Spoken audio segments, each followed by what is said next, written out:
سلطان محمد فاتح یا محمد ثانی 30 مارچ 1432 عیسوی کو ادرنا میں پیدا ہوئے، جو اس وقت سلطنت عثمانیہ کا دارالحکومت تھا۔ ان کے والد سلطان مراد ثانی اور والدہ ہما خاتون تھی۔ 11 سال کی عمر میں محمد ثانی کو اماسیا بھیج دیا گیا، جہاں انہوں نے حکومت سنبھالنے کی تربیت حاصل کی۔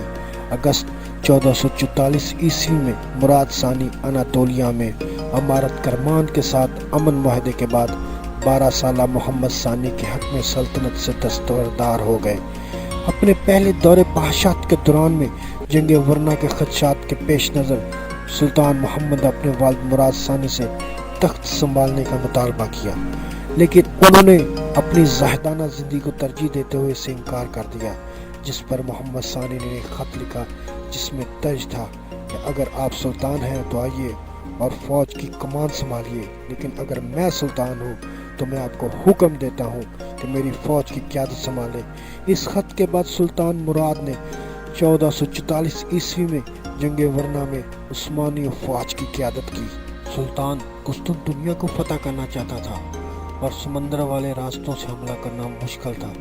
سمندر کے ساتھ ساتھ والی فصیل اونچی اور مضبوط تھی، اسے توڑنا اور ادھر سے داخل ہونا بہت مشکل تھا۔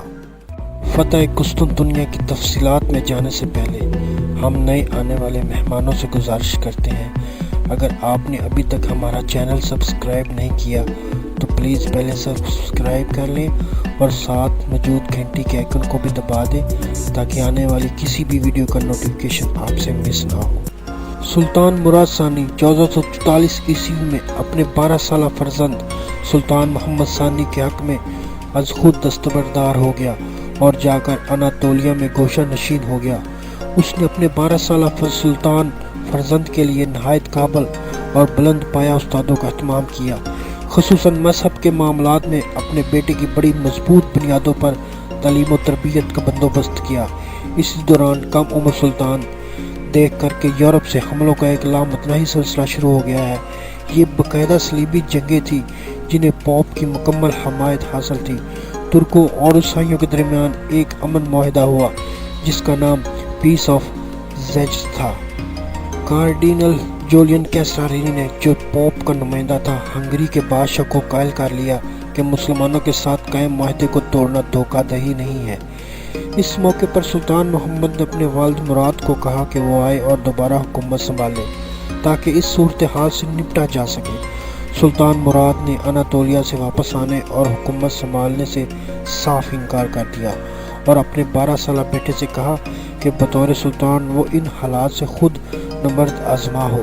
کم عمر سلطان نے اپنے باپ کو پیغام بھیجا کہ اگر وہ سلطان ہے تو آ کر فوج کی قیادت کرے، اگر میں سلطان محمد ہوں تو تم کو حکم دیتا ہوں کہ واپس آؤ اور سلطنت کی نگہبانی کرو۔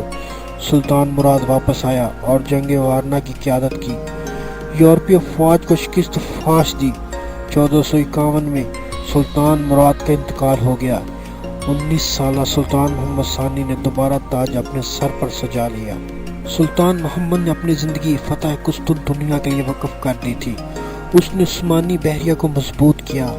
باسفورس کے ایشیائی کنارے پر اس کے پردادا با یزید اول نے ایک مضبوط فصیل تعمیر کروائی تھی۔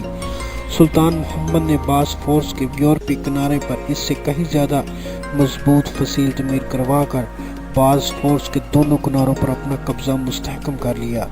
یہ فصیل رومیلی حصار کہلاتی ہے۔ سن 1453 میں 2 لاکھ کے لگ بھگ فوجیوں اور 320 بحری جہازوں کی مدد سے، جن میں بیشتر تجارتی اور مال بردار جہاز تھے، قسطنطنیہ کا محاصرہ کر لیا۔ محاصرے کو کافی دن گزر گئے اور قسطنطنیہ فتح نہیں ہو پا رہا تھا، کیونکہ مرمرا اور باسفورس سے زوردار حملہ ممکن نہ تھا۔ لہذا سلطان نے ایک انوکھی ترکیب سوچی جس کی تاریخ میں اس سے پہلے نہ تو کوئی مثال تھی اور نہ ہی اس بارے میں سوچا جا سکتا تھا۔ سلطان نے باسفورس سے غلطہ کی جانب سے زمین کے 1 میل خشکی والے حصے پر لکڑی کے پھٹے ڈلوائے، ان پر سینکڑوں گھوڑے، اونٹ اور بھیڑ بکریوں کو ذبح کر کے ان کی کھالیں، مینڈے، خون ملا اور چربی کا لیپ کرنے کے بعد